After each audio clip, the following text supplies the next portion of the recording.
నమస్కారం. చాలామంది యాప్ లేకుండా కరెంటు బిల్లు కట్టడం కొంతమందికి ఇబ్బందిగా ఉంటుంది.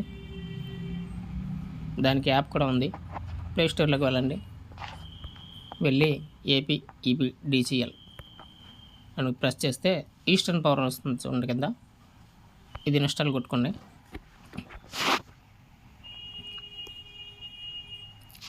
కొట్టిన తర్వాత మనం నెంబర్ ఇందులో యాడ్ చేసుకోవచ్చు. ఓకే, ఇన్స్టాల్ అయింది. ఓపెన్ చేయండి. ఓపెన్ అయిన తర్వాత ఆప్షన్స్ తెలుగు కానీ ఇంగ్లీష్ ఏదో మనకు నచ్చిన లాంగ్వేజ్ రెండింటిలో పెట్టుకోవచ్చు. తెలుగు పెడతాను. విద్యుత్ బిల్లులను చెల్లించండి, యారో బటన్ కొట్టండి. స్కిప్ కొట్టేసిన ప్రాబ్లం లేదు. లాగిన్ చేసే ముందు మొబైల్ నెంబర్ కొట్టమంటుంది. ఏదో ఒక నెంబర్ కొడదాం. దీనికి ఓటీపీ వస్తుంది.